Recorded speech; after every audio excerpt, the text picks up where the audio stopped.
Hello, everyone. I'm Emma Rose Connolly. Welcome to another edition of the Connection Diaries. I'm joined today by Mickey Connolly, and we are going to discuss a timely topic related once again to the world of virtual work that we've all been experimenting with over this last year plus now. The world is now at a new stage in this experiment. At least some parts of the world are starting to decide when we can be together and when we should be together. And turns out there's actually a framework that Mickey came up with a very long time ago, about 15 years, correct? Yep.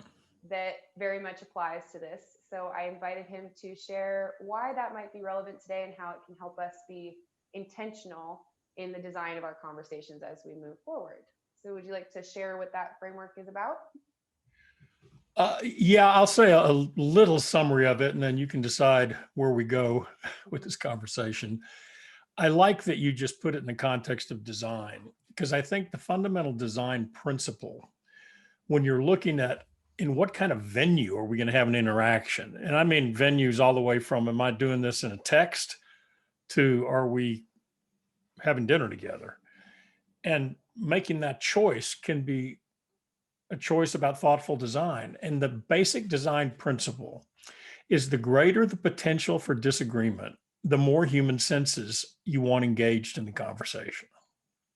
Said another way, the more important the alignment and the more in question that important alignment is, then the more human senses you want engaged.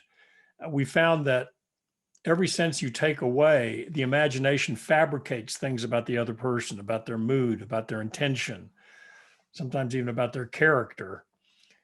And when you have all the senses engaged, there's less uninformed fabrication. So that's the basic principle, that the greater the importance of the alignment and the potential for disagreement, the more human senses you want in the conversation. Great. I think that's something that we likely take for granted. Yes, we've over the last year dealt with not being in person, and I'm sure many people have opinions about that and how can share how that's impacted their working life. But there are ways to actually, like we said, be intentional about this, and for particular conversations, make it more of a priority. How would you tell somebody that they could assess the level of alignment that they have with the person or the people they're going to meet with? Well, we found if you're looking at absolutely full alignment, which means you could do extraordinary things through text and email, that people will be aligned in four different areas. One is values, that the fundamental way that they look at whatever they're doing together, whatever principles it's based in. Like for us at Conversant, the notion of an open, authentic conversation is huge. So if someone was sharing that value, then you're aligned at the level of values. Then there's purpose. Are we aligned for the meaningful reason we're doing what we're doing? Then there's process or method. Are we aligned about how we're going to do it? And then result. Are we aligned on what we're trying to produce and by when? So the full alignment's got those four dimensions to it, which is values, purpose, methods, and results. And we invite people, when you're looking at a design, to assess those on a scale of 1 to 100 and just say, how aligned are we regarding values? I might say, oh, well, it looks to me like it's about 75%. Write down a few words about what has me say that. And I could do the same thing with the other three, with purpose, process, and results. I have somebody else who's working with you on the design do the same thing, explain your ratings to one another, and the sense of how aligned we are relative to the need, it will become obvious in the conversation. Mm. Well, it's coming to mind too that it might be nice to, when it's possible, I know it isn't always possible, to invite someone into that conversation, whether it's the person you want to connect with or maybe someone who might have some perspective to help you decide if it's on a scale from 1 to 100. Because I could imagine us assuming a certain level of alignment in terms of values or even purpose. And then once we get to the important conversation and we have fewer senses engaged and there is a big misalignment, it causes more trouble than was absolutely necessary. So, Yeah, I think one of the safety nets for this is to never have the design conversation as a solo venture. I need more perspectives. And you're saying the ideal, which is the very people who have to be in the interaction are co-creating the design. Mm-hmm. And that's why it's good for each person individually to say, how would I assess this how would I assess this on a scale of 1 to 100?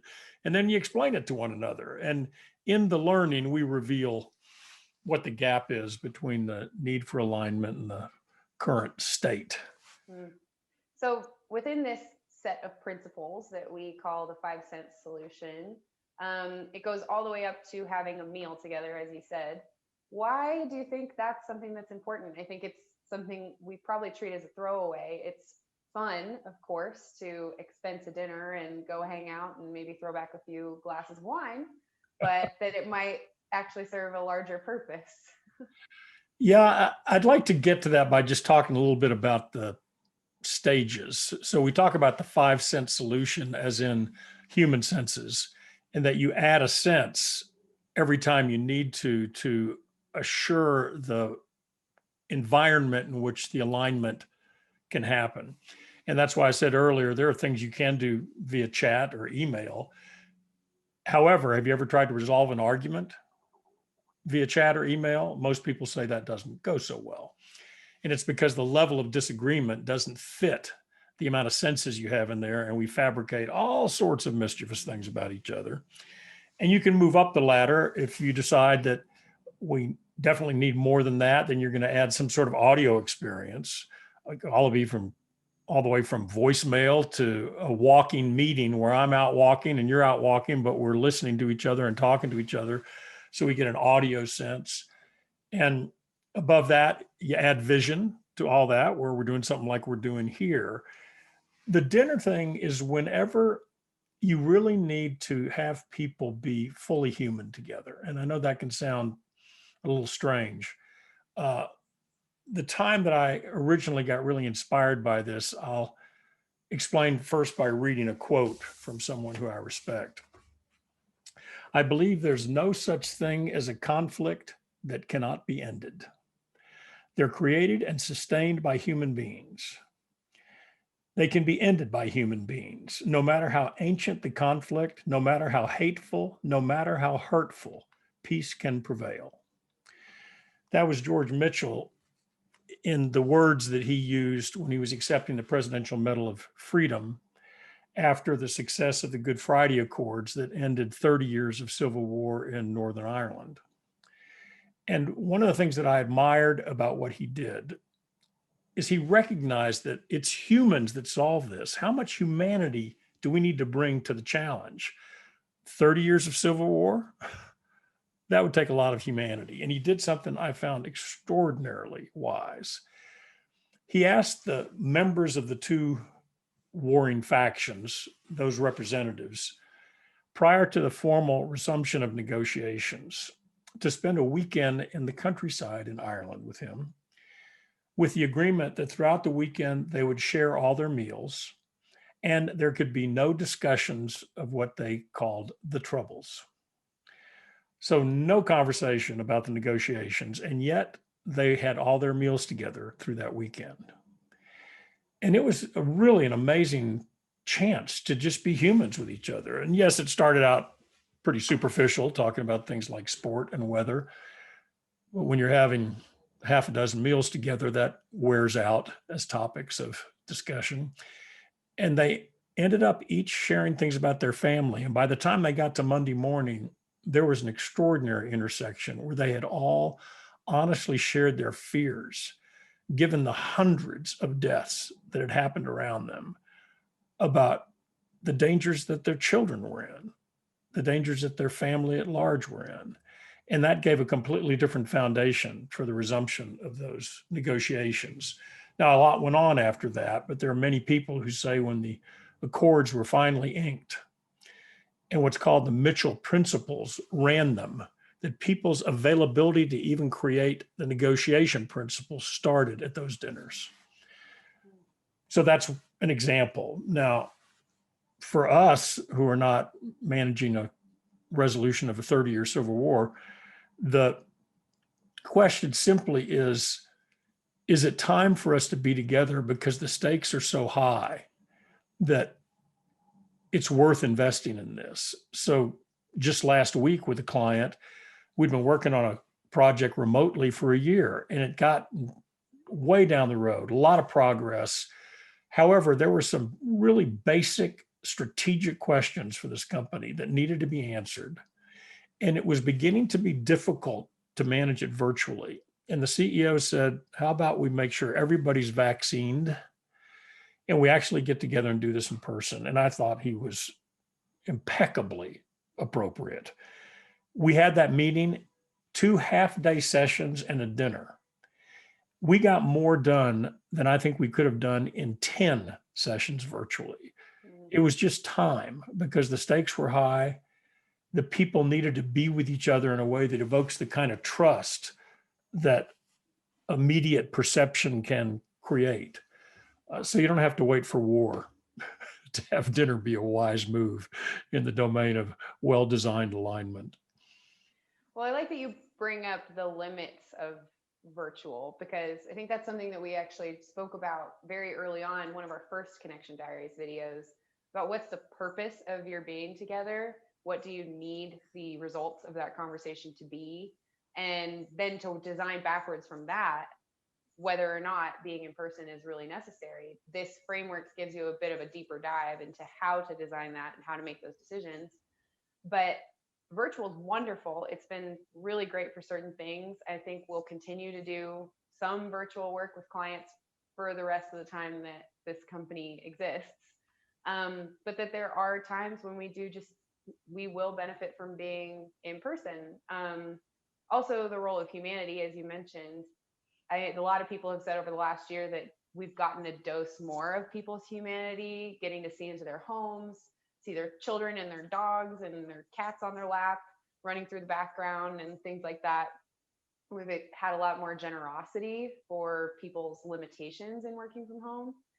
But as we were talking about the other day, I personally believe, and we'll see, I can't predict the future, but that's novel for now. And then as soon as that novelty wears off, the humanity of being in person is going to be what we're lacking. And we'll need some sort of return back to that too. But we'll see. Well, I think there's so many people trying to answer this question about can we remain entirely virtual? If not, what's the hybrid solution?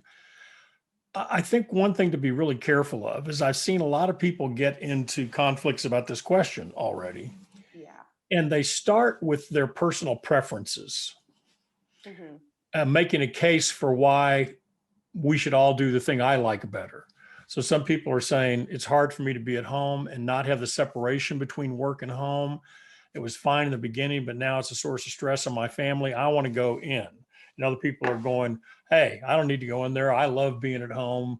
I'm not going in. All right, well, what if we stopped, took a breath, and both of us just let go of the grip on our preferences and had a design conversation about what's at stake? What's the state of alignment relative to that purpose? What are the venues for which conversation? So even the one I talked about last week that was so successful, for the 2 weeks before, we had some really effective virtual conversations that set us up for that. However, they were the ones that the level of alignment allowed. So I just think have this be a design conversation, not an argument about personal preferences. Our preferences are always there in the background. I just don't think they rule when the stakes are high. Well, and they may not be servicing what we're in together. So yeah, maybe that's what we need to be focused on if it matters. That's a really good point. If we're in a war of preferences, what's the thing we're in together? Right. Yeah. Yeah. Well said. Thank you so much. I think this will be valuable to many. I know that we think about it all the time, and we'll include a downloadable version of that solution here. So you can take that, use it yourself, share it with your teams, let us know what you think. Also, as always, please let us know if there's a topic that is in your working life right now that you would like us to address. We like to hear from you guys. And until next time, I don't know. Till next time. Yes, we keep discovering what's going to happen in life. I don't know either, but I do know we're happy that you join us. So thanks for doing that. Absolutely. Thank you. Bye-bye. Bye.